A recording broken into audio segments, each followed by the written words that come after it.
പ്രിയപ്പെട്ടവരെ, the truth tag ചാനലിൻ്റെ ജാഗ്രത സംപ്രേഷണ പരിപാടിയിലെ we the people of India എന്ന സംപ്രേഷണത്തിലെ 25ാം എപ്പിസോഡിലേക്ക് നമ്മൾ പ്രവേശിക്കുകയാണ്. 75 വർഷക്കാലം നമ്മൾ സ്വാതന്ത്ര്യത്തിൽ നിന്നു. നമ്മുടെ വലിയ പ്രതീക്ഷകളുണ്ടായിരുന്നു. സ്വാതന്ത്ര്യം കിട്ടിക്കഴിഞ്ഞാൽ സ്വാതന്ത്ര്യം എന്താണെന്ന് മനസ്സിലാക്കാൻ പോലും കഴിയാത്ത ആൾക്കാർ ജീവിച്ചിരുന്ന കാലത്താണ് നമുക്ക് സ്വാതന്ത്ര്യം കിട്ടുന്നത്. കാരണം അന്ന് ഇതുപോലെ നമുക്ക് പത്രങ്ങളില്ല, റേഡിയോ ഒക്കെ വളരെ അപൂർവം, വാർത്താമാധ്യമങ്ങൾ അല്ലെങ്കിൽ വാർത്താവിനിമയ സംവിധാനമില്ല. ആരെങ്കിലുമൊക്കെ പറഞ്ഞു കേൾക്കുന്ന കാര്യങ്ങൾ സാധാരണക്കാർക്കറിയാം. വിദ്യാഭ്യാസ സൗകര്യം പോലും ഇല്ലാത്തപ്പോൾ വായന എഴുത്തൊക്കെ ഒന്ന് വളരെ അപൂർവം ആയിട്ടുള്ള കാലത്ത് നമ്മൾ സ്വാതന്ത്ര്യം പ്രാപിക്കുക. അപ്പോൾ ആ കാലഘട്ടത്തിൽ നടന്നിട്ടുള്ള അഴിമതിയും തിരിമറിയും ക്രമക്കേടിനെക്കുറിച്ച് നമുക്ക് കാര്യമായ വിവരങ്ങളില്ല. എങ്കിലും എൻ്റെയൊക്കെ ഓർമ്മയിൽ ഞാൻ ഓർക്കുന്നത് 1957 EMS മന്ത്രിസഭ, അതായത് ലോകത്ത് ആദ്യമായിട്ട് ബാലറ്റ് പേപ്പറിലൂടെ അധികാരത്തിൽ വന്ന ഒരു കമ്മ്യൂണിസ്റ്റ് മന്ത്രിസഭ എന്ന് പറയുന്നത് സഖാവ് EMS നേതൃത്വം കൊടുത്ത മന്ത്രിസഭയായിരുന്നു. അന്ന് ആന്ധ്രയിൽ നിന്ന് നമ്മൾ അരി ഇറക്കി. അതിനൊരു കുംഭകോണം എന്നുള്ളൊരു പേര് വന്നു. ആന്ധ്ര അരിയുടെ കുംഭകോണം എന്ന് അന്ന് പത്രത്തിൽ വാർത്ത വായിച്ചു ഓർത്ത്. എനിക്ക് അന്ന് ഒരു 10 വയസ്സൊക്കെ ഉണ്ടാവുള്ളൂ. 57, 58, 60 ഒക്കെ 57, 58 കാലത്ത്. അപ്പോൾ ഈ അരി ഇറക്കുന്ന എനിക്കൊന്ന് തമിഴ്നാട്ടിലെ കുംഭകോണം വഴി കൊണ്ടുവന്നിട്ട് അവിടെ നിന്ന് ട്രാൻസിറ്റ് ചെയ്യുമോ അല്ലെങ്കിൽ അവിടെ നിന്ന് വേറെ വണ്ടി മാറ്റി കയറുമോ എന്തെങ്കിലും ചെയ്ത് അവിടെ കണക്കിലൊക്കെ വ്യത്യാസം കാണിച്ചിട്ടുണ്ടാകും, തിരിമറി വന്നിട്ടുണ്ടാകും. അതൊരു വലിയ സംഭവമായിട്ട് അന്ന് കേട്ടിട്ടുണ്ട്. അതുപോലും വളരെ അപൂർവമായിട്ട് ഇങ്ങനത്തുള്ള അഴിമതി കേസുകൾ റിപ്പോർട്ട് ചെയ്യപ്പെടുന്നു. അതിനുശേഷം ഒരുപാട് അഴിമതി കേസുകളും കുറ്റകൃത്യങ്ങളും നമ്മുടെ നാട്ടിൽ നടന്നു. കൊലപാതകങ്ങളും തട്ടിക്കൊണ്ടുപോകലും തീവെപ്പും ഇങ്ങനെ ഒരുപാട് കുറ്റകൃത്യങ്ങൾ നമ്മുടെ കേരളത്തിൽ നടന്നു. പാർട്ടികൾ തമ്മിൽ ജാതീയ സംഘർഷങ്ങൾ.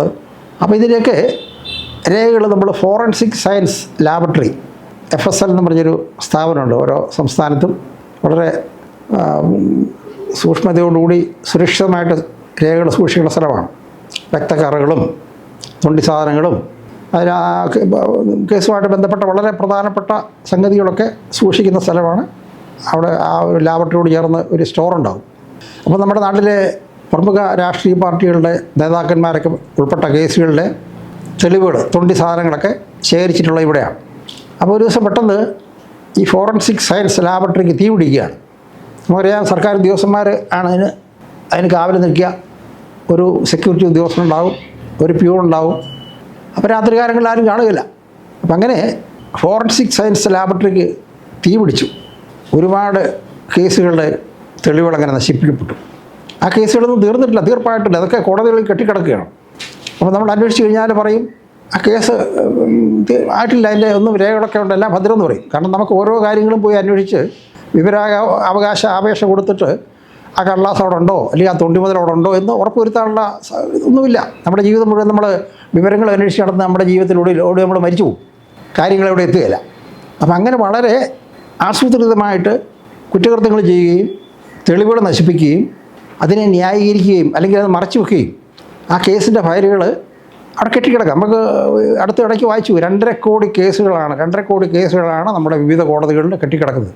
അതിലാണ്ട് 10 ലക്ഷത്തോളം കേസുകൾ സുപ്രീം കോടതിയിലും ഹൈക്കോടതിയിലുമായിട്ട് ബന്ധപ്പെട്ടതാണ്. അപ്പോൾ ഇതിലെല്ലാം, ഈ കേസുകളിലെല്ലാം ഓരോ ഘട്ടങ്ങളിൽ അഴിമതി ഒരു ഘടകമാണ്. ആ കേസ് ഒന്നെങ്കിൽ അഴിമതിയിൽ നിന്ന് ഉത്ഭവിച്ചതായിരിക്കാം, അല്ലെങ്കിൽ അഴിമതിയിൽ നിന്ന് പ്രേരണ ഉണ്ടായതാകാം. അപ്പോൾ ഏതെങ്കിലും ഒരു ഘട്ടത്തിൽ അത് പ്രേരകമാകാം. അത് അതിൻ്റെ നിർണ്ണയിക്കുന്ന കാര്യത്തിൽ വരുമ്പോഴും അഴിമതി ഉണ്ടാകാം. അങ്ങനെ അഴിമതി നമ്മുടെ വലിയൊരു കഥാപാത്രമായിട്ട്, ഒരു ഘടകമായിട്ട് നമ്മുടെ പൊതുജീവിതത്തിൽ നമ്മുടെ ജീവിതത്തെ കാർന്നു തിന്നുകയാണ്. 30-40 വർഷമായിട്ടുള്ള കേസുകളൊക്കെ, എത്രയോ കേസുകൾ, 30 വർഷത്തിലേറെ പഴക്കമുള്ള കേസുകൾ സുപ്രീം കോടതികളിലും ഹൈക്കോടതികളിലുമായിട്ട് കെട്ടിക്കിടക്കുകയാണ്. അപ്പം നമ്മുടെ ജനാധിപത്യവും പൗരാവകാശവും മൗലികാവകാശവും എത്ര അർത്ഥരഹിതമായി പോകുന്നുവെന്ന് കാണിക്കാൻ വേണ്ടിയാണ് ഞാനിത് പറയുക. നിങ്ങളിൽ ആർക്കെങ്കിലും നിങ്ങളുടെ ബന്ധുക്കളിലെ അവരുമായിട്ട് ബന്ധപ്പെട്ട കേസിൻ്റെ നിങ്ങൾ കേട്ടിട്ടുണ്ടാവും. ജീവിതം മുഴുവൻ കേസ് കോടതികളിൽ വരാന്തകളിൽ കയറി ഇറങ്ങി, സർക്കാർ ഓഫീസുകളിൽ കയറി ഇറങ്ങി, നീതി ലഭിക്കാതെ നിരാശരായിട്ട് മരണമടയുന്നവരുടെ എണ്ണം അത് ആയിരക്കണക്കിനാണ്. അപ്പം അങ്ങനെ ഉള്ള ഒരു സംസ്ഥാനത്ത് കുറ്റവാളികളെ പരോളിലയക്കുക, അല്ലെങ്കിൽ അവർക്ക് ശിക്ഷ കാലാവധി കുറച്ച് കൊടുക്കുക, ഇതൊക്കെ നടക്കുന്നുണ്ട്. ഞാനീ പറഞ്ഞു വരുന്നത് ആരെങ്കിലും ഏതെങ്കിലും ഒരു പാർട്ടിയെയോ അല്ലെങ്കിൽ ഒരു നേതാവിനെയോ മോശക്കാരനാക്കാൻ വേണ്ടിയിട്ടില്ല.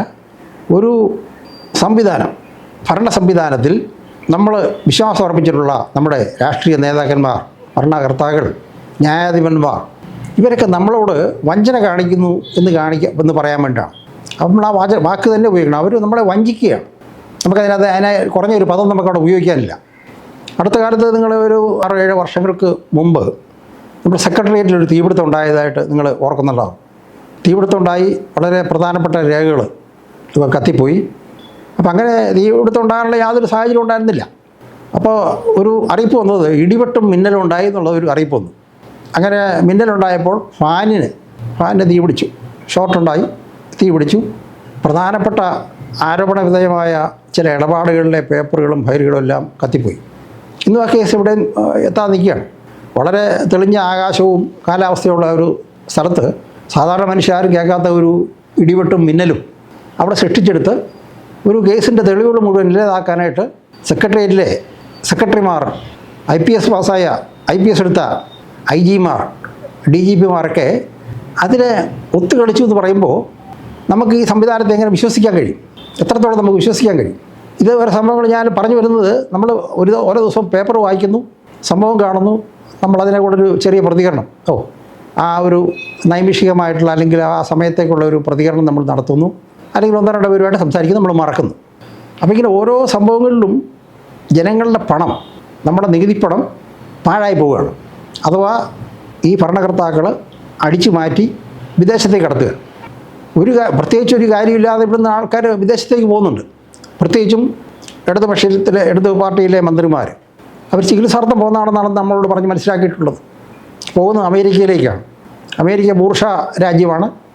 അപ്പോൾ ഇങ്ങനെയുള്ള രാജ്യങ്ങളെ വെറുക്കുകയും അവർക്കെതിരായിട്ട് നിരന്തരം പ്രഖ്യാപനങ്ങൾ നടത്തുകയും പ്രസംഗിക്കുകയും ചെയ്തിട്ട് ആ രാജ്യത്തേക്ക് ഒരു മടിയും കൂടാതെ പോവുകയും അവിടെ ചെന്ന് പണം സമാഹരിക്കുകയും ചികിത്സ നേടുകയും അവിടുത്തെ വലിയ മെച്ചപ്പെട്ട ജീവിത സൗകര്യങ്ങളൊക്കെ അനുഭവിച്ചിട്ട് പോരാൻ നേരത്ത് നമ്മുടെ പഴയ ഭാഷയെ പറഞ്ഞു കഴിഞ്ഞാൽ ജൗളി പൊക്കി കാണിച്ചേച്ച് പോരുന്ന പോലുള്ള വളരെ പരിഹാസ്യമായ പ്രവൃത്തികൾ നമ്മുടെ നേതാക്കന്മാർ ചെയ്യുന്നുണ്ട്. അപ്പം നമ്മൾ പറഞ്ഞു വരുന്നത്, സത്യസന്ധതയോ ആർജവമോ ഇല്ലാത്ത നേതാക്കന്മാർ അവരൊന്ന് പറയുകയും മറ്റൊന്ന് പ്രവർത്തിക്കുകയും ചെയ്യാം. നമ്മൾ ഒന്ന് ശ്രദ്ധിച്ചാൽ മനസ്സിലാകും, നമ്മുടെ ഈ നിലവിലുള്ള മന്ത്രിസഭയിലെയോ അല്ലെങ്കിൽ അതിന് മുന്നിലുള്ള മന്ത്രിസഭയിലെയോ പല നേതാക്കന്മാരുടെയും മക്കൾ പഠിച്ചതൊക്കെ സ്വകാര്യ കോളേജുകളിലാണ്, പേയ്മെൻസിലാണ്. അവരുടെ ഉന്നത വിദ്യാഭ്യാസം ഈ പറയുന്ന സാമ്രാജ്യത്വ ശക്തികളുടെ രാജ്യത്ത്, യൂറോപ്പിലും അമേരിക്കയിലൊക്കെയുള്ള കോളേജുകൾ പഠിക്കുക. അപ്പം അങ്ങനെ ഒരു കമ്മ്യൂണിസവും വിപ്ലവവും സോഷ്യലിസവും പറയുകയും അണികളെ അവിടെ നിർത്തുകയും സ്വന്തം കാര്യം വരുമ്പോൾ, സ്വന്തം കുടുംബത്തിൻ്റെയും മക്കളുടെയും കാര്യം വരുമ്പോൾ ഈ സാമ്രാജ്യത്വം എന്ന് പറയുന്നതും അല്ലെങ്കിൽ ബൂർഷ എന്നൊക്കെ പറയുന്ന അതങ്ങ് മാറ്റി വെച്ചിട്ട് അതിൻ്റെ പ്രയോജനം എടുക്കുകയും ചെയ്യുന്ന ഇരട്ടത്താപ്പ് നയം, അതാണ് നമ്മൾ കാണുന്നത്. പലരുടെയും മക്കൾ അവിടെ ജോലി ചെയ്യുകയാണ്, അവിടെയാണ് പഠിച്ചത്, അവരൊക്കെ എപ്പോഴും അവിടെ പോകാറുണ്ട്. എന്നിട്ട് ഇവിടെ വന്നിട്ട് അണികളെ പറഞ്ഞ് ഇതാക്കാനായിട്ട്, പാർട്ടിയിൽ പ്രസ്ഥാനത്തിൽ നിർത്താനായിട്ട്, പ്രത്യയശാസ്ത്രത്തിൻ്റെ ഉറപ്പിന് വേണ്ടിയിട്ട് ഈ ബൂർഷ എന്ന് പറയുക, അല്ലെങ്കിൽ എന്താ പറയുക, സാമ്രാജ്യത്വ ശക്തികൾ പറയുക, ഇങ്ങനെയൊക്കെയുള്ള ആ രീതിയിൽ നമുക്ക് നമ്മുടെ വിശ്വാസം നഷ്ടപ്പെടുന്ന രീതിയിലുള്ള ആ ഒരു നേതാക്കന്മാർ, അതാണ് നമ്മുടെ ഒരു വലിയൊരു ആശയക്കുഴപ്പത്തിലാണ്. സാധാരണ ജനങ്ങൾ ഇതേക്കുറിച്ചൊന്നും മനസ്സിലാക്കാത്തവർക്കൊരു പ്രശ്നമില്ല. കാരണം അവർക്ക് അവരുടെ പത്രത്തിൽ, മാധ്യമങ്ങളിൽ വരുന്ന കാര്യങ്ങൾ മാത്രം മനസ്സിലാക്കുക, അവരുടെ നേതാക്കൾ പറയുന്നതെല്ലാം അപ്പടി വിശ്വസിക്കുക. അങ്ങനെ അവരെ സന്തോഷമാണ് അവർക്ക്. കാരണം അവരുടെ ഒരു ഉപജീവന മാർഗം ഏതെങ്കിലും ഒരു പാർട്ടി സ്ഥാനത്തിലോ അല്ലെങ്കിൽ സ്ഥാപനത്തിലോ കിട്ടും. അപ്പം അങ്ങനെയൊക്കെയുള്ള ഒരു കാലഘട്ടങ്ങളിൽ നമ്മൾ എങ്ങനെ ഇതിനെ നമ്മൾ ഒരു പരിഹാരം കണ്ടെത്തണം എന്നുള്ളൊരു വിഷയമാണ് നമുക്കിപ്പോൾ ഉള്ളത്. ഈ വിഷയത്തെക്കുറിച്ച് കൂടുതൽ വിശദമായിട്ട് അടുത്ത എപ്പിസോഡ് നിങ്ങളോട് സംസാരിക്കുന്നതായിരിക്കും. അതുവരെ അവർക്കും നന്ദി, നമസ്കാരം.